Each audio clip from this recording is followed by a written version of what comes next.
Вітаю, друзі! Давайте говорити про важливі речі. По-перше, що відбувається в країні, куди рухається країна, як вибудовується технологія брехні і система брехні, що у владі, що на фронті, і про багато чого ще будемо говорити сьогодні з одним з засновників українського ССО, генерал-майором запасу Сергієм Кривоносом. Пане Сергію, вітаю вас! Вітаю всіх, слава Україні! Героям слава!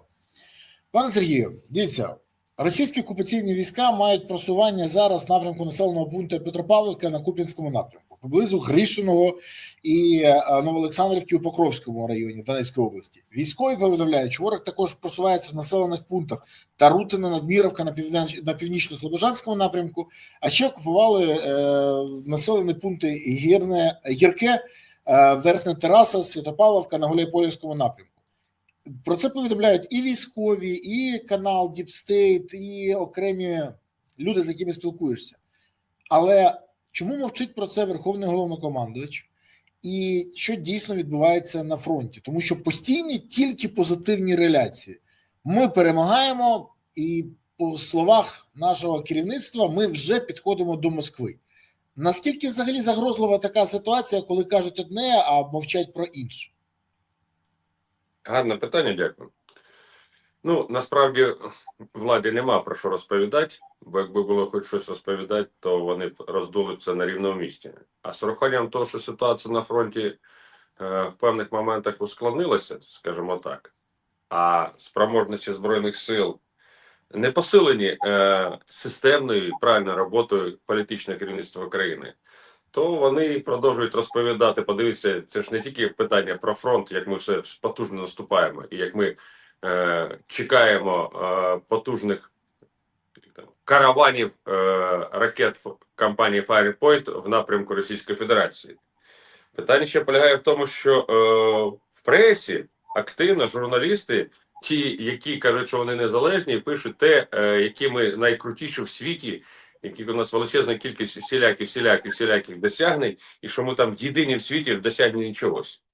Ну, це з точки зору інформаційної роботи достатньо серйозна системна робота по відволіканню суспільства від проблем, які існують всередині країни, бо якщо писати правду, тоді в населення України з'явиться величезна кількість питань до керівництва країни. А чому це не робиться? А чому це ви не виконуєте? А чому ви обіцяли, але нічого не робите? Тому вони системно вводять в оману народ України, ну і думаю, що це введе в оману і інших, хто читає нашу пресу. Але ситуація ж виглядає так, що у нас на словах все супер, а по факту військові кажуть, що є маса проблем. Проблеми треба вирішувати. Якщо їх не вирішувати, збільшується тільки їх кількість і тиск, а під ним можна і прогнутися. Тоді в мене питаннячко. От дивіться, у нас реляція. Чому відсутня системна робота? Є, наприклад, удари діпстрайками і мідлстрайками, вони ефективні. Але на фронті я вже неодноразово чув історії, ну, що ж історії, факти, коли кажуть, у нас є обмеження по використанню засобів враження ворогу. Я кажу, як це може бути? Ну, тому що їх немає. Нам сказали, більше, ніж стільки, ви за тиждень не можете використовувати. Бо до кінця місяця у вас взагалі нічого не залишиться. А якщо буде наступ, чи ви будете зупиняти ворога?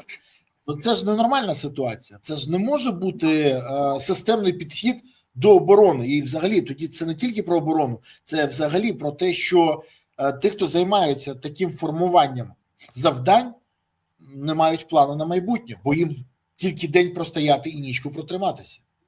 Ну, на жаль, оце якраз остання фраза є найправильніше, що стосується нашого керівництва не військового, а політичного. Бо при відсутності опрацювання документів, які опрацьовуються під час будь-якої війни, в будь-якій країні, крім України, це показує системність роботи накопичення резервів, ресурсів для подальшої довгої стратегічної війни. Бо, ну, я не знаю, якщо в Офісі Президента не розуміють, що зараз іде війна на виснаження, і ми мусимо створювати потужні запаси різного значення, починаючи від снарядів, патронів, форми, одягу, закінчуючи, пробачте, підготовкою резервів людських, які б могли системно поповнювати втрати на фронті, і не просто втрати, а збільшувати чисельність бригад, бо укомплектованість бригад на певних ділянках викликає, м'яко кажучи, занепокоєння. Не будемо їх озвучувати вголос, бо зразу почну сказати, що ми черговий раз рупори Кремля, як пише це зелена ботаферма постійно. Так от проблема полягає в тому, що коли нема системності роботи, а ця системність почалась з звичайного мобілізаційного плану. Але ми бачимо, як прем'єр-міністр у нас їздить по закордонам, по різним країнам, а всередині країни власне роботою не займається. Так само ми бачимо, що величезна кількість інших посадовців виконують будь-які функціональні обов'язки, але не те, що передбачено їхньої посади. Давайте подивимося на простий приклад. Системні виїзди за кордон пана Буданова в складі переговорної комісії, перемовної комісії. І безпосередньо він з собою постійно бере начальника Генерального штабу. Задаю питання, а начальнику Генерального штабу, що під час війни роботи немає на власній посаді? Навіщо це робити? Це ж зменшує нашу спроможність по веденню бойових дій. Бо начальник Генерального штабу – це той, хто керує мозком армії. На жаль, цього немає. І ми вже з вами неодноразово обговорили, що нема страшнішого в армії, ніж те, що називається тимчасово виконуючі обов'язки. Це людина, яка стає ЦАПом відбувайлом, але не має ніяких безпосередньо повноважень про здійснення будь-яких там дій нормальних. І це, що стосується якраз всіх напрямків. Президент делегує свої повноваження і замість нього говорять різні посадовці, а не він. Він говорить все, але не про що таке, знаєте, як ото салом по губах, але точно не їсишся.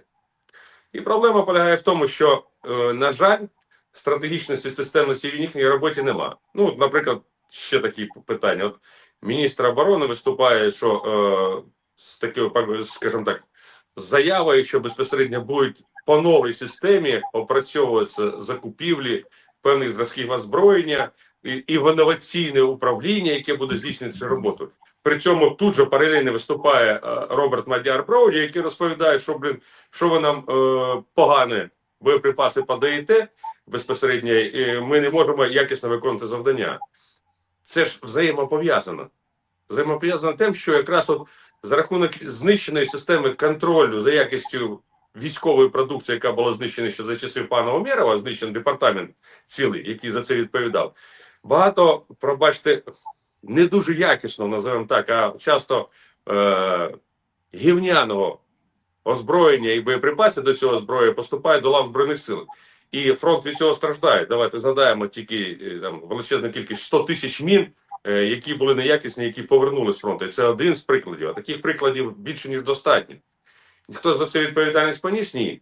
Це відсутність системної нормальної роботи. Вони знищили будь-яку інституційну систему роботи.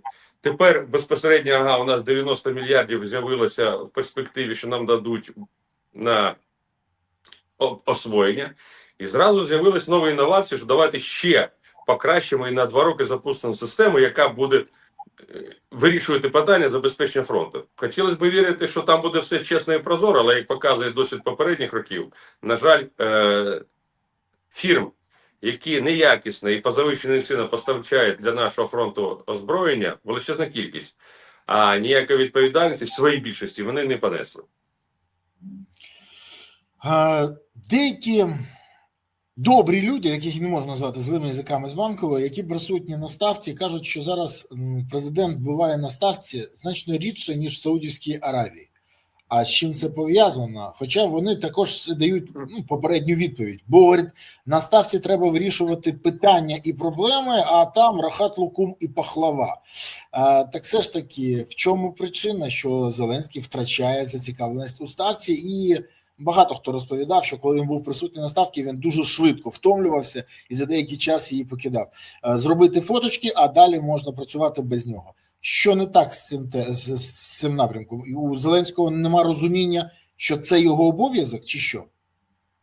Ну, я не знаю. Теоретично він вміє читати. Так?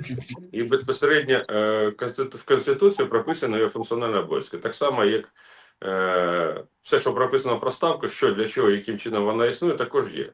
Але з самого початку, з моєї точки зору, почалось викривлення, коли ставка використовувалась в першу чергу як важель впливу на позицію попереднього главкома генерала Залужного. Бо за рахунок кількості голосів ставкою приймалось рішення, які безпосередньо були потрібні політикам, але не будуть потрібні Збройним силам. Але ставка в першу чергу існує для вирішення проблем війни, для забезпечення потреб армії, для виконання будь-яких замовлень для армії. А у нас величезна кількість прикладів, коли є рішення ставки, а от фінансового забезпечення безпосередньо на ці дії, на ці рішення немає. І коли, наприклад, одна компанія, яка відповідно рішення ставки отримала підтвердження, що їхня зброя дуже потрібна для захисту нашого повітряного простору, приходить, каже, Кабмін каже, от є рішення ставки, от ми там готові, ми запускаємо. Він каже, ви можете запускати все, що завгодно, але грошей нема. Також ж рішення ставки, президент сказав, але грошей нема. Розумієте, картинка супер класна, а начинки немає. Оце найбільша проблема. І з моєї точки зору, в певних моментах, їм там рішать, я не розумію взагалі, навіщо в такій кількості ставка, і певні питання на ставку можна вирішувати, запрошуючи певних представників, а не тримаючи постійно величезну кількість людей, які теоретично до багатьох питань ніякого відношення не мають, але це приводить в певних моментах до можливого витоку інформації. Бо військові чисто користуються завжди правилом, що суворо обмежити коло осіб, допущених до планування. Ставка в багатьох випадках певні речі планує. І певним міністрам або представникам, які призовуть, не потрібно чути те, що їм не потрібно чути. На жаль, цього немає. Нема стратегічного розуміння політичного керівництва країни, хто вони для держави і що вони мусять зробити для держави. То, що вони мусять зробити для себе, вони чітко зрозуміли з першого дня приходу до влади, і цим питанням, що якраз безпосередньо активно займається. А що стосується виконання проблем, вирішення проблем держави, на жаль, з цим є певні проблеми. Ви сказали дуже вірні слова про стратегічне розуміння. Скажіть, будь ласка, от на днях з'явилося відео з Валерієм Залужним, якого ви згадали, генерала Валерія Залужного, який зараз є послом України у Великій Британії. І в цьому відео, де він спілкується зі студентами українських вишів, він по полочках, по пунктах розкладає, що треба робити. Від створення команд до вирішення проблем, від створення політичних цілей до реалізації. Більше того, він розкладає, що принесе за собою, які дії, і що треба зробити для отримання результатів. І каже, що при цій політичній системі, яка зараз створилася в Україні, і при тій в загальній системі, нічого виправити неможливо. Навіть погодився з Будановим, який каже, що з мобілізацією все погано. Тому що ця система так її все влаштовує. Ну, якщо є навіть поради Залужного, який, зрозуміло, він не проходив навчання в клубі веселих і кмітливих у Маслякова в Москві або на каналі 1+1 у Маслякова, а навчався в вищих закладах і читав багато книжок. І він може це сформулювати. Але перейняти хоч би це розуміння і реалізувати влада ж може, якщо генерал каже, і інші теж експерти відверто кажуть, що є провали, ми йдемо к катастрофі, треба виправляти ситуацію. Це владу влаштовує, чи вона просто неспроможна змінити свій підхід?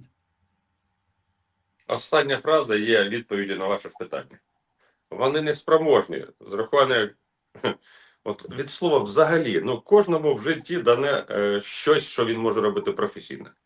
Хтось, як Залужний, вміє захищати країну, хтось дуже класно грав в КВН і знімався в фільмах. Але в певних моментах хтось не знімався в фільмах, коли пішов на посаду завдяки підтримки певних олігархів, наразі і далі продовжує грати роль. І він не розуміє, чому не завжди йому аплодують, але він дуже хоче, щоб йому аплодували. Я вже не кажу, що класно ж, коли ти приїжджаєш, ви задавали питання, що він постійно катається. Ти ж приїжджаєш, ти рукопожатий, тобі аплодують, тобі кланяються. В багатьох випадках цікаві моменти, коли приїжджає він в одну з країн Сходу, і там зустрічається з одним з керівником цієї влади, називаємо так. Але проблема в тому, що в світі ця людина просто не рукопожата, бо за політичне вбивство одного з журналістів, ця людина в світі не сприймається жодної нормальної країни. Але ми туди їдемо. Навіщо? Так, звичайно, геополітичні інтереси України, можливо, дали спроможність це зрозуміти. Але я поки що не бачу там суперспроможності і розповіді, що нам нададуть кучу ракет за те, що ми там надаємо свої звози, звання людей. Ну, поки що, пробачте, в певних моментах не завжди витримується. Ну і чесно скажу, от ми з вами розкладаємо все недопрацювання влади, а мені смішно, як в певних моментах величезна кількість українського населення абсолютно не хоче сприймати реалість сьогодення, не хоче аналізувати і свято кричить, що він саме найкращий, саме найкрутіший. І саме головне, що мене дивує, що певні розповідають, що не можна критикувати президента. Під час війни навіть досвідчені політики і політикіни це розповідають, що ні, це не треба робити, бо це ж може розвалити Україну. Так він розвалить зі своєю командою Україну власною бездіяльністю. Невже ви, шановні, не можете це зрозуміти? Але, ну, на жаль, так складається система виховання населення, що люди навіть з вищими освітами, навіть з кандидатськими ступенями в певні речі безпосередньо викладають з точки зору, що не можна критикувати. Ну, не можна критикувати, тоді, можливо, у вас є можливість потім поїхати за кордон в разі програшу війни і там нормально жити. А величезній кількості українського населення цієї спромоги нема, а в величезній кількості ще й нема бажання туди їхати.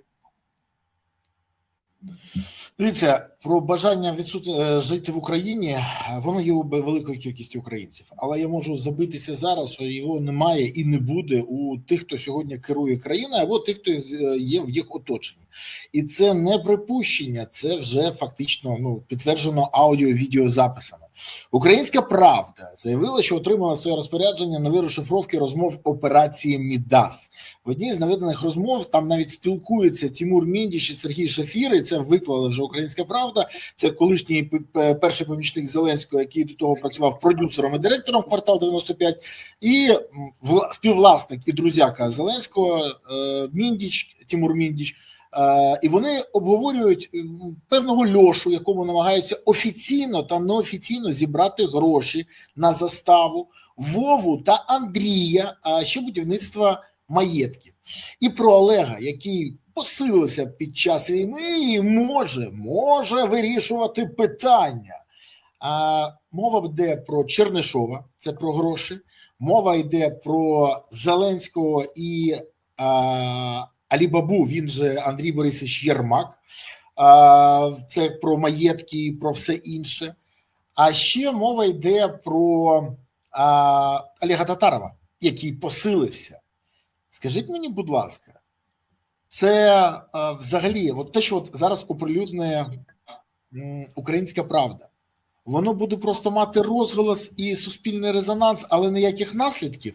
Чи все ж таки які наслідки будуть? Бо те, що там звучить, це відверте визнання того, що вони є організованим злочинним угрупуванням. Всі разом. І, до речі, більше Зеленський не зможе сказати, що він нічого не знав. Бо ця розмова, яку озвучила Українська Правда, говорить про те, що Зеленський був в курсі всіх справ. Але дещо не хотів вирішувати, дещо намагався відсторонитися, щоб не замаратися. Не проти, але не замаратися. То скажіть мені, будь ласка, якщо ОЗУ керує країною, то які перспективи України? Гарне питання, але перше, номер один питання. А звідки Українській Правді ці плівки? Тут же є припущення. Хтось каже, намагається сказати, це не НАБУ їм злило. Ні. Це Міндіч сам злив, тому що йому не подобається. Міндіч сам себе писав, чи що? Посміємося, чи що? Міндіч сам себе писав? Пане Сергій, я озвучую версії. Так от, задаємо питання, що стосується спроможності певних правоохоронних органів, називаємо так, спецслужб, щодо збереження інформації на користь таємниці слідства. Нема з чого? Нема. Ми маємо величезну прикладі, починаючи там ще з 19-го, з 20-го року, як виток інформації, ті справи, які були закритими, чомусь попадали до певних безпосередньо джерел, які потім це використовували в відкритому просторі. Значить, перше, організація, яка призначена для розслідування і захисту інтересів держави, що стосується боротьби зі злочинністю різного напрямку, не може виконати прості речі, що стосується збереження державної таємниці. Наступне. Кому вигідна ця інформація і яким чином вона діє? Звичайно, можемо сказати, що це дуже достатньо вигідно для опозиції. Теоретично, Ми розуміємо, що опозиція має гроші, яка викупає або має своїх представників в всіх спецслужбах, які цю інформацію зливають. То ми тоді розуміємо, що ніякого державницького підходу в всіх спецслужбах немає, а є лобіювання інтересів певних людей, які за це платять великі гроші. Наступне, що стосується спроможності цієї організації, яку ви перерахували. Ну, знов-таки ж, головний редактор Української правди, які себе позиціонують, що вони такі борці за правду, що вони такі непідкупні, ну тоді береш руки в ногу і йдеш безпосередньо до того самого СБУ чи іншої організації, викладаєш ці плівки і кажеш, ось є інформація, прошу порушити кримінальну справу. Але цього не робиться. Бо комусь достатньо вигідно розхитувати ситуацію, але не нести відповідальність за цю інформацію, яку вони випромінюють. Якщо вони свідомі громадяни, вперед до Генеральної прокуратури пиши заяву. А якщо ви не свідомі, то ви розхитуєте ситуацію. Я не захищаю наразі владу, просто я кажу, наскільки влада слабка, що ті, хто призначені для охорони інтересів держави, просто за якісь там, ну не знаю, за гроші, чи просто там з політичних вподобань зливають інформацію. Але ж це абсолютно недопустимо. Наступне, що стосується спроможності влади, оцих перерахованих вами людей. Ну, проблема ж полягає в тому, що всю відповідальність за ситуацію в країні під час війни веде той, кого обрав український народ. А Володимир Олександрович, він завжди уникає будь-яких, ну, взагалі, згадувань.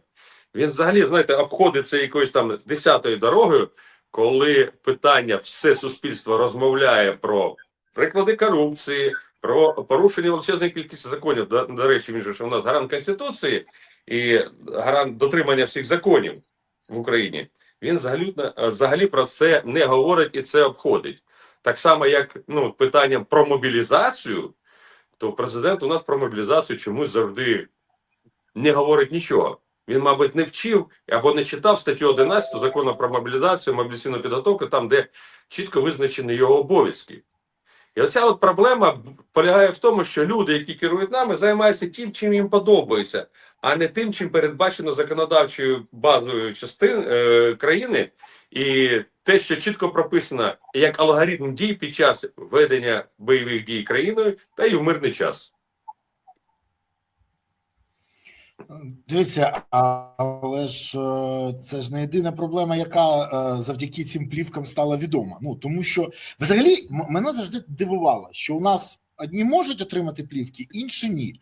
І, дивіться, я теж можу отримати деяку інформацію через комунікації, але мені здається, не потрібно отримувати, потрібно їх оприлюднювати. Ну чому самі бояться викласти ці плівки і показати, що відбувається? І все, і не буде питань. Але ж ми спостерігаємо геть іншу ситуацію. Так от, на плівках фігурує ж Умєров і Міндіч, які доволі близько і довірливо спілкуються. Більше того, пане Сергію, з цих плівок стає зрозуміло. Міндіч має долю в Фаєрпойнті. І це вже, беззаперечно. Тимур Миндич, да мы продержимся 10 дней. Это сколько вы дадите нам денег? Рустем Умеров, 311 ярдов – это все. На нас, на тебя сейчас скажу сколько. Це для розуміння про високі стосунки. Це друзяка президента вимагає у міністра оборони, і той вимушено дає гроші на його компанію. Мініч просить Умерова прискорити виділення грошей на ракети Firepoint, а також сплатити бронежилети іншої фірми, якою він каже. Про це, до речі, писали раніше і повідомлялося раніше на плівках, але Умеров каже, що да, допоможемо, і на прохання Міндіча займатися переговорами про покупку частки Firepoint інвесторами з Близького Сходу теж погоджуються. У нас Умеров підпрацьовує промоутером у Міндіча. Це згідно цих плівок.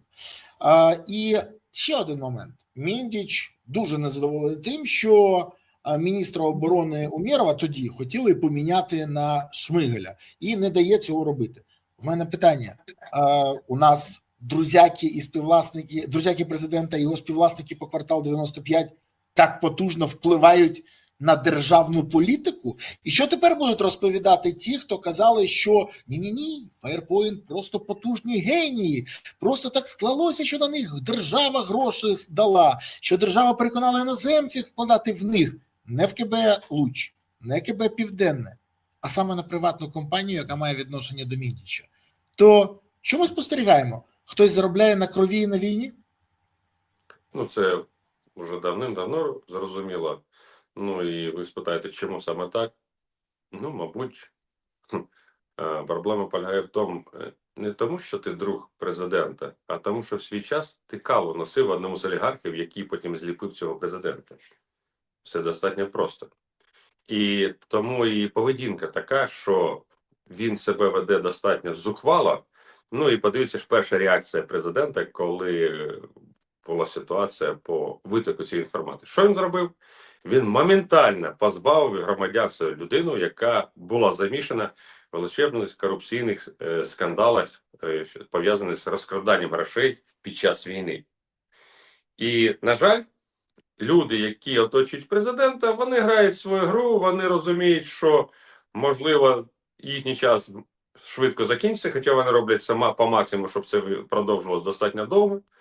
І треба наїстися так, як тим зеленим спанієлям. Ой, що вам сказати на все це? Всі все розуміють, але влада робить вигляд, що все добре. І взагалі, ну, не так все погано, як всім здається. Це нормально для влади, це нормально. Але, попри те, ми чуємо інші заяви нашого верховного головнокомандуюча і президента. Путін планує оголосити мобілізацію. Маємо документи Генштабу РФ. Путін планує наступ та готується розширити мобіляційні процеси в Росії. Це заява Зеленського, це його пряма мова. Ну, це добре, що наш верховний головнокомандувач знає, що планує Путін. Цікаво, чи знає він, що робити у відповідь, і чи буде він це робити? Чи буде він розширювати мобілізаційні процеси? І взагалі, от я хочу спросити вас, як людину з академічною освітою, профільною академічною освітою, як варто реагувати на цю інформацію, розуміючи можливі сценарії саме владі? І хоча, до речі, з точки зору Зеленського, він може запилити зараз відосик і записатись про травневі шашлики. Ну, до речі, в кінці тижня це буде вже актуально. Гарне питання, дякую. Ну, тут проблема полягає в тому, що президент абсолютно не хоче говорити на непопулярні речі, і які є достатньо серйозними проблемами в державі. Він просто цього уникає. Президент безпосередньо займається чим йому вигідно, і про мобілізацію ані пари з уст. І знов він не виконує обов'язки відповідно статті 11 закону про мобілізацію, а делегує безпосередньо, називаємо так, що в нас мобілізацією буде займатися тільки міністр оборони. Міністр оборони радісно бере під козирьок, каблуками клац і вперед. Але проблема в тому, що воно само не спрацює. Навіть якщо Міністерство оборони буде насичено одними геніями і супер-вундеркіндами, воно не спрацює, бо система мобілізації працює в масштабах держави. І коли Верховний Головнокомандувач, коли центральний орган виконавчої влади, коли підприємства, установи, органи самоврядування в цьому напрямку не працюють, то військові можуть перейменовувати ТЦК 25 разів. Можуть міняти керівництво ТЦК 25 разів, але при відсутності мотивації населення і пропаганди, яка мусить піднімати рівень довіри до військових і безпосередньо ті, хто захищають їх на фронті, весь український народ, цього немає. Тому ситуація про говорить правду президент достатньо виглядає смішно, бо він не говорить правду, він про це взагалі не говорить. Він говорить будь-про що, він говорить про загрози росіян, про їхні спроможності, але абсолютно не займається підняттям рівня спроможності України, аби протистояти цій довгій, стратегічно довгій затяжній війні. І зараз уже війна йде на рівні, знаєте, такого економічного і демографічного виснаження. А у нас взагалі про ці питання ніхто нічого не говорить. Але в певних моментах здійснюються певні такі шикарні виходи, коли треба заробити собі піар-плюсик, випускає молодь, яка працює в своїй більшості на підприємствах оборонно-промислового комплексу, молодь виїхала, підприємство втрачає свою спроможність в кількісному розумінні по випуску певної продукції. Це як називається? На піарі запрацювали, а державу підірвали? Тому бачите, хто про що думає. Якби думав про державу, то, мабуть, таких заходів би не здійснив. А коли думає про власний піар, то абсолютно не чекати на державу. На жаль, так. Зеленський зробив заяву все ж таки, що буде наступ, констатував це, констатував, що буде мобілізація на Росії. У мене питання. Зеленський просто констатує факт, чи він повинен щось зараз зробити? Ну, наприклад, звернутися до нації, дійсно підійти до зміни підходів мобілізації, створити новий план мобілізації і його реалізовувати. Чи от ми зараз переходимо в формат, коли повідомляють, звільняють, призначають, перемагають і все в інформаційному середовищі, чи все ж таки десь буде практична реалізація? Гарне питання, дякую. Ну, по-перше, дивіться, в чому нюанс? Нюанс полягає в тому, що він розповідає, що робить ворог, і до чого нам слід готуватися в інформаційному полі морально, але абсолютно не говорить, що треба робити всередині країни. Раз. Друге, ви кажете про новий мобілізаційний план. Мобілізаційний план було б дуже добре, але спочатку треба зробити хоча б старий, якого немає. Бо він не був опрацьований. Знову, питання про мобілізацію – це не тільки про питання про людей, питання про економіку. І наразі ситуація, коли стало обговорювати питання зрізання бронювання на певних підприємствах, достатньо цікава. Бо держава створила черговий раз пастку і певну кількість людей взяла, скажімо так, в інформаційному і адміністративному розумінні на гачок, і зараз частину цих людей призовуть. Ті, хто не стояв на обліку, ті, хто ухилявся від обліку, і далі будуть ухилятися від обліку. І держава йде по путі найпростішого. Ловимо тих, хто є лояльними, і ті, хто безпосередньо нікуди не тікає. А інших безпосередньо, ну якось з ними розберемося. Хоча що ж розбиратися, коли не 1 мільйон ухилянтів і влада абсолютно нічого не робить, аби цю проблему вирішити. Ну і найстрашніша проблема, найбільша проблема. Те, що влада так і не працює з власним народом, що стосується підняття рівня обороноздатності. Оці чудові заяви з вкрадених з законопроекту, який подавав Андрій Шараскін про територіальну оборону, певні ідеї, і в тому числі, які опрацьовувалися моєю командою в цьому законопроекті, то, як показує досвід, слова є, а використання цих слів, виконання цих слів не буде здійснюватися ніяк. І те, що наразі вони почали розширювати питання підготовки супротиву, то це знов-таки в своїй більшості чомусь за гроші не тих, хто за це відповідає, а за власні гроші. І в певних обласних центрах, в тому самому Хмельницьку, достатньо часто люди самі купують автомати, самі шукають інструкторів, самі шукають приміщення, а влада від цього віддистанціювалась. І в багатьох напрямках ця проблема. Так само, як, знаєте, гарна заява, 48 годин і 14 предметів. Що стосується основної теми цього курсу, який треба пройти. Ну, це просто нереально, вдумайтесь. 48 годин і 12, пробачте, предметів. Ну, це просто нереально. І це найбільша проблема. Влада займається популізмом, абсолютно вникаючи в реалії, що треба робити і як робити. Президент, можливо, б і міг би що зробити, якби на цьому знався. Але з урахуванням, що він не оточив себе такими подібними людьми, які також на цьому не знаються, бо рівень їхніх теоретичних і практичних знань не відповідає вимогам дій державників. Ну, їх взагалі зелену владу складно назвати державниками. Вони більше безпосередньо про шкурняки. Вони не державники, вони шкурняки. Вони вирішують власні шкурняки. Є проблема, вирішуємо. Нема проблеми, насолоджуємося життям. Дивіться, якраз про це зараз і поговоримо. Про те, насолоджуються вони життям чи вирішують проблеми. Але спочатку хочу звернутися до наших глядачів. Друзі, я так захопився спілкуванням з паном Сергієм, що забув навіть звернутися до вас. Напишіть в коментарях, будь ласка, звідки ви дивитесь, куди закинула вас доля, де ви зараз спостерігаєте цей ефір, місто, селище, країну. Напишіть, будь ласка, регіон, пиши, це важливо. Я дякую, що ви активні. Не забудьте підписатися, писати вподобайку. Вподобайки теж дуже важливі. І прокоментувати. Дякую вам, що ви такі активні. Пане Сергію, зараз обговорюється, чи буде новий наступ на Київ. Все через заяву начальника інженерних військ КСП ЗСУ бригадного генерала Василя Сиротенка, який дуже близький до пана Сирського. Каже, Україна терміново будує суцільну лінію оборони від Київського водосховища до Сум. Це його заява. Так, ворог не залишає ідеї походу на Київ, але чи все ок з цією ідеєю?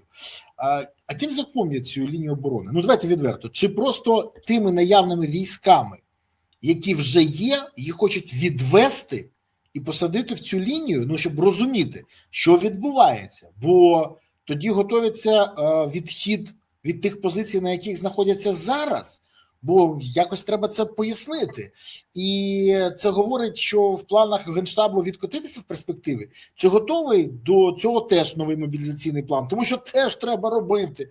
І за рахунок чого буде забезпечена засобами РСЗВ та артилерії оця нова лінія оборони. Тому що, давайте відверто, лінія оборони, ми з вами це обидва знаємо, ви краще, я гірше, але це не тільки траншея. Це ще й засоби огневого враження, це мінування, це засоби, там величезна кількість всього іншого. Так що, готуються вже нові корпуси і підрозділи? Багато питань в одному питанні. Почнемо розкладати по шматочках. Дивіться, ну, чесно, не будемо сіяти паніку, і ніхто поки що абсолютно не збирається безпосередньо відступати по тій лінії, про яке заявлено. Це те, що готується потужний рубіж оборони, це добре. І таких рубежів треба будувати більш недостатньо. Сподіваюся, що військові матимуть сталеві яйця і не будуть мовчати, якщо на певних ділянках цивільні будівники будуватимуть якусь херню. До речі, краще з самого початку чітко визначитися правила гри і поставити завдання, кому, що, де, як, на яких ділянках робити. Наступне. Що стосується нових корпусів і бригад, питання не в їх кількості, питання в їх насиченості і навченості. І оце найбільша проблема. А з урахуванням зірваного, назвемо прямо, зірваного процесу мобілізації населення, бо мобілізація ж не тільки населення, ще підприємств, установ, цього, на жаль, поки що неможливо констатувати. Тому на папері може бути величезна кількість бригад. А от чи є ті бригади реально, чи насичені вони людьми, це інше питання.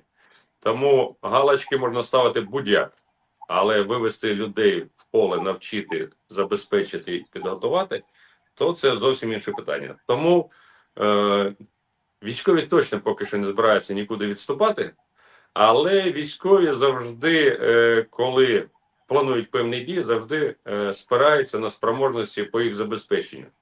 І коли певні дії такі трапляються, ми розуміємо, що військові вже чітко розуміють, що спроможності політичного керівництва країни по забезпеченню потреб Збройних сил України, на жаль, не відповідають потребам армії. Констатація факту, з якою важко сперечатися, але це факт. При цьому, давайте відверто, будують від Сум. І при цьому влада не коментує, що росіяни на Сумщині захопили вже 150 квадратних кілометрів вдовж кордону. І роблять з них буферну зону. Це ж термін, який вони давно просувають, і він, до речі, реалізується вже на практиці. А в чому питання? Проблема ігнорується чи лише замовчується? Чи є загроза взагалі Сумщині і в якому стані зараз наша лінія оборони? Гарне, складне і провокативне питання, але все ж питання краще б задати керівнику Сумської обласної державної адміністрації і командуючу угруповання на Сумському напрямку. Вони вам чітко відповіли. Вони відповіли чітко згідно інструкції, отриманої з Генштабу і з Офісу Президента, що все контролюється. І, до речі, мені дуже цікава фраза, коли вони кажуть, все відбувається під контролем місцевої адміністрації, захоплення 150 квадратних кілометрів – це під контролем, ну, щоб розуміти просто. Ну, бачите, влада черговий фінт вухами зробила, от вони зараз заявили, що вони розглядають, що відрядять певну кількість офіцерів на посади перших заступників керівників обласних адміністрацій по обороні. Ну, знов вкрадена ідея, яка була в законопроєкті, якому подавали ще в 2020 році.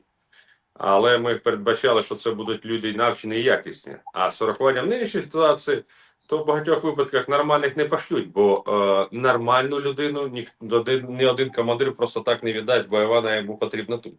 А пошлють якихось, шлейперів, які безпосередньо будуть ліпити гарбатов, надувати щоки, але цими питаннями займатися не будуть. Ну і саме головне, щоб ці люди мали сталеві яйця і мали можливість говорити правду і вимагати, щоб робилося, як воно потрібно.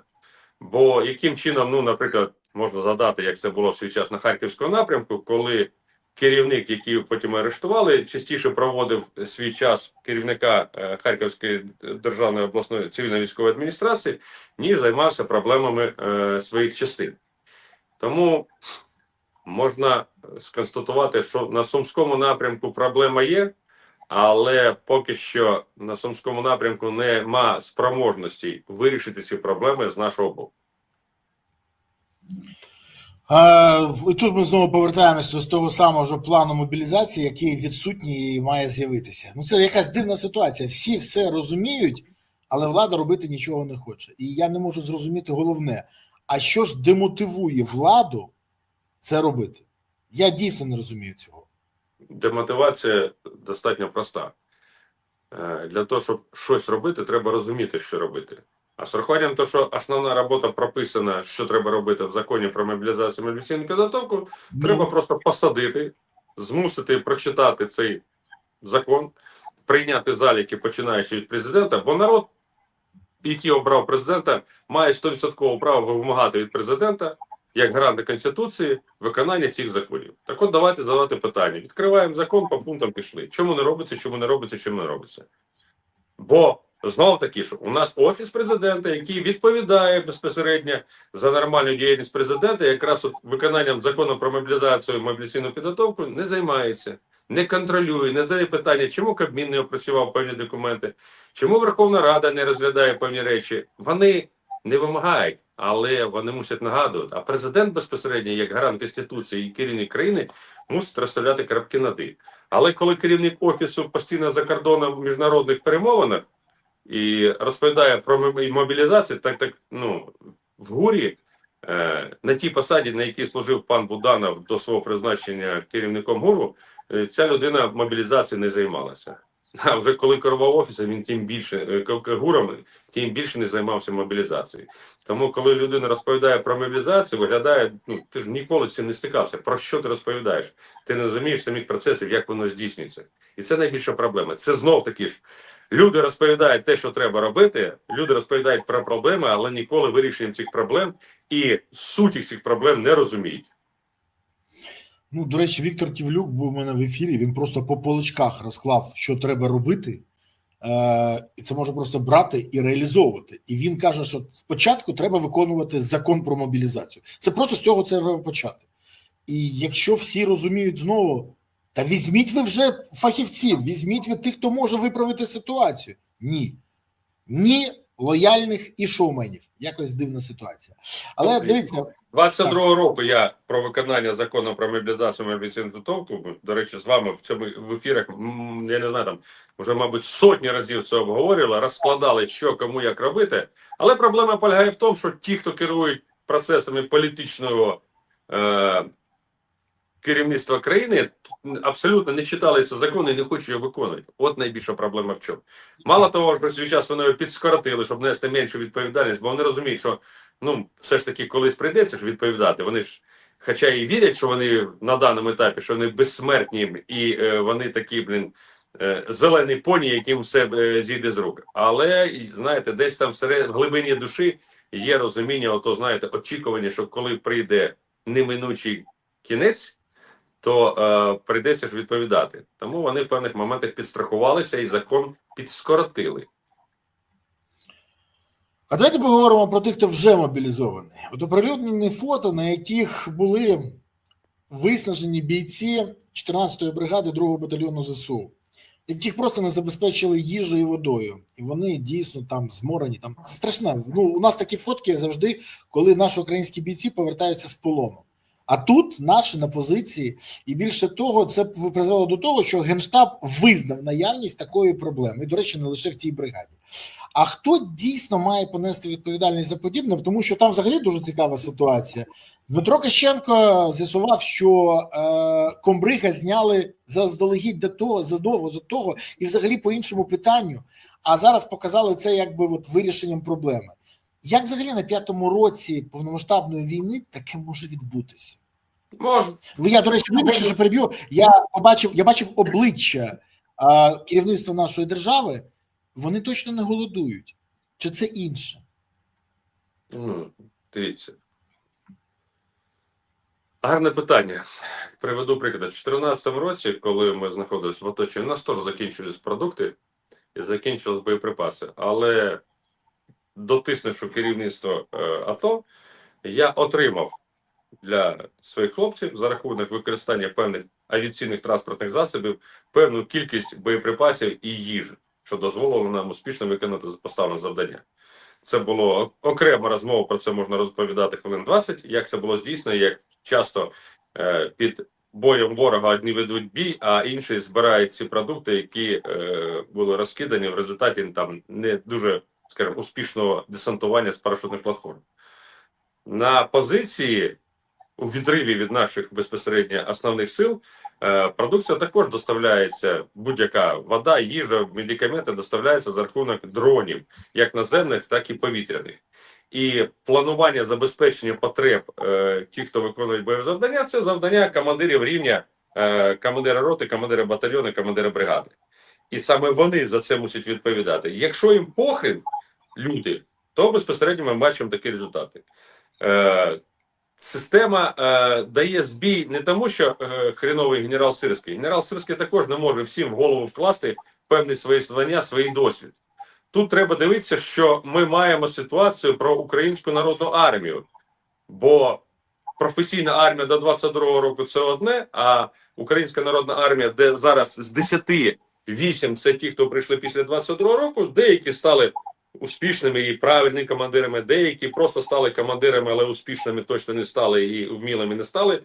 Тому проблеми з бою постачання на фронті – це так само, як і проблеми з бою постачання тила і фронт, для тилового постачання для фронту. Таких також величезна кількість проблем. Були б ті дрони вантажні, які могли доставляти продукцію, продукти, боєприпаси на передній край, то, можливо, проблем було менше. Тому давайте розглядати ситуацію значно ширше, ніж просто, що це не захотіло зробити військові. Я не виправдовую військове керівництво, але також розумію, що вище своєї голови вони стрибнути не можуть. В те, що вони не можуть, знаєте, якщо не можеш чимось займатися, то тоді звільни місце для тих, хто може займатися. Ну, це правильно. Але ж там же є навіть історія, це має продовження. І історія, ганебне продовження. Міноборони, яке очолив улюбленець Зеленського Федоров, зробила заяву, цитую, випадки недостатнього постачання продуктів на віддаленій позиції у 30-й ОМБР, 128 ОШБР та 108 ОБР ТРО не мають стати системними. Міноборони працює з Генштабом щодо цього питання. А на це відповіли. Відповіли у бригадах. 108 та 128 бригади заперечують поширену у соцмережах інформацію про нібито проблеми з постачанням їжі на військовій позиції. Міноборони не знає, що відбувається на місцях? Чи це бригади себе захищають? Як таке взагалі може бути? Чи у нас знову піар поперед усього? І що взагалі от з забезпеченням сьогодні відбувається на фронті? Чи є у вас така інформація? Дивіться, проблема полягає в тому, що ті, хто наразі стали в керівництво Міністерства оборони, рахують, що за рахунок отак от пальцями клацнули, все в них вийде, або мишкою по комп'ютері, і все воно з'явилося, так не складається. Бо процес логістичного забезпечення – процес достатньо великий і довгий. А з урахуванням того, що в певних моментах ті, хто були причетні до скандалу за яйця по 18 гривень, і далі залишаються забезпечувати Збройні сили певною продукцією. Давайте розглядати тоді проблеми ширні. ті, хто крали яйця по 18, ті і далі забезпечують Збройні Сили. Можливо, просто і далі крадуть. Це ж реалій. Наступне, що стосується забезпечення. На жаль, продовольче забезпечення – це чудова така можливість не дуже порядних чиновників, як політично, так і адміністративного, і військового рівня, на цьому заробити. Тому чим більше бардак, тим простіше на цьому заробляти гроші. Тому, можливо, цей бардак комусь потрібен. Ну, я вже не кажу, у нас були випадки, коли начпроди там жили просто не то, що там на широку ногу, а супер широку ногу, але ніякої відповідальності держава не довела. А що саме потім з тою людиною, яка отаким чином жила? Ми не караємо тих, хто системно обкрадає державу, а потім хочемо, щоб в державі щось змінювалося на краще. Пане Сергію, скажіть мені, будь ласка, а навіщо цим людям тоді кінець війни? Ну, от якщо серйозно. Вони живуть своє краще життя. Вони фактично створили АЗУ, ми це бачимо. Друзі президента. Ну, це один в один те, що відбувається в Угорщині, от відбулося в Угорщині, до речі, але під час війни. Ми там теж бачили, як друг президента з слюсарів перетворився на мільярдера, зять президента на мультимільйонера, всі друзі оточення, всі піднялися. У нас все так само. Але питання, у нас війна, і за це збагачення у нас українці платять життям, кров'ю. Знищенням країни. Бо всі ці гроші могли піти на захист і на обороноздатність, підняття обороноздатності країни. А тепер скажіть мені головне, ну якщо хто керує країною, це влаштовує. Ну, от ми кажемо, Умєров підпорядковувався фактично, згідно цих розмов, які Михайло Ткач оприлюднив, підпорядковувався Міндічу. І ця людина, замість того, щоб отримати підозру в корупції, підозру в держзраді, є переговорником сьогодні в групі по переговорах з Росією і американцями. Ви хочете сказати, що він буде домовлятися про кінець війни? Що його влаштовує так, щоб було і далі? Бо якщо буде кінець війни і зміниться влада, його ж будуть переслідувати. Ми ж розуміємо це. І не лише його. Всю цю камарілью будуть шукати. Всіх цих Вову, Олега, Андрія, Тимура. Чи їм все ж таки потрібен кінець війни для чогось? Я не знаю, я серйозно запитую. Бо мені здається, люди, які сидять на таких процесах, вони не зацікавлені в кінці війни. Бо тоді приходить відповідальність. До речі, зараз велика кількість олігархів Орбана не просто виводять гроші з Угорщини, з Євросоюзу взагалі виводять. В Оман виводять, в Саудівську Аравію виводять. Якщо не помиляюсь, колись в Латинську Америку виводять. І виїжджають, і продають всі свої активи. У нас теж таке буде? Ну, вони думають, що вони безсмертні, і вони будуть вічно при владі. Так, на жаль, коли вони йшли до влади, вони обвинувачили попереднє керівництво в бізнесі на крові, але якраз от їхній бізнес на крові, він просто тисячі разів перевершив обвинувачення ті, які були до попередньої влади. Я не захищаю попередню владу, але якраз от в масштабах просто переплюнули. І вони реально на даному етапі не зацікавлені в закінченні війни. Бо ті схеми, які вони стандарти опрацювали, називаємо так, стандарти, їх задовольняють і дозволяють їм утриматися при владі, при цьому непогано заробляючи. Ну, тоді можна резюмувати. Якщо це їм не потрібно, вони будуть тримати ситуацію в тому самому стані, як і зараз. Але, знаєте, мене нещодавно здивував один адвокат. Він мені сказав, що це не є таємницею, всі знають, є структури юридичні, які фіксують всі порушення, які скоїла наша влада, саме порушення Конституції, законів, все інше. Так от він мені каже, що вперше з цими структурами почали співпрацювати європейські і американські правові структури. Це говорить про те, що наші партнери вже готуються до того, що може бути згодом. Ну, вони готувалися це вже давним-давно, і всі оборудки, які здійснюють наша влада, що влада думає, що ніхто нічого не знає, це не є правда. Західні партнери Це ж фіксується, все, правильно розумію? Фінмоніторинг. Це все фіксується фінмоніторингом. Так, вони все достатньо чітко відслідковують. Просто на даному етапі вони не хочуть підривати остаточно довіру до нашої влади цими скандалами і безпосередньо про це мовчать. Але прийде час, вони це озвучать і викладуть в інформаційне поле. Я думаю, що не тільки в інформаційне поле, вони винесуть ще це в юридичне поле і, можливо, будуть певні юридичні переслідування. Ну що ж, тоді треба зробити єдиний варіант – це фіксувати все, що зараз відбувається, і згодом сподіватися все ж таки на те, що верховенство права в Україні буде відновлено. Не телефонне право, яке є сьогодні, а саме верховенство. Бо інакше в ім'я чого Україна бореться. Тільки для того, щоб все ж таки вижити і покарати ворогів, як зовнішніх, так і внутрішніх. Пане Сергію, останнє запитання, яке хочу поставити. Наскільки ви реально оцінюєте те, що зараз може закінчитися війна в Ірані? Запитую як у військового, тому що останнім часом щось, такі позитивні новини звідти не лунають, а це несе загрозу для України в якому сенсі? Проблеми з паливом може бути, проблеми з дизелем може бути, і проблеми з забезпеченням ЗСУ дизелем може бути. Тому, чим далі триває ця війна, тим дорожче стає паливо, і тим менше його можна отримати в Україні. То, як вважаєте, є вихід в тій війні, військовий, чи тільки дипломатичний, чи взагалі, як буде розвиватися ситуація? Ну, скажімо так, таке складне питання. І той, хто ставив собі за мету досягнення певних політичних і економічних преференцій, він досяг. Це стосується Ізраїля. Це що стосується будівництва нафтопроводу